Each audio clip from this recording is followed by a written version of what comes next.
Good day, guys! Here is Fab Lab.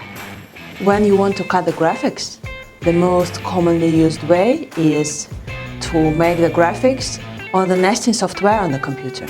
Then transfer it to the G-code and then put it into the system, read it and cut it. Look, the design graphics are being cut.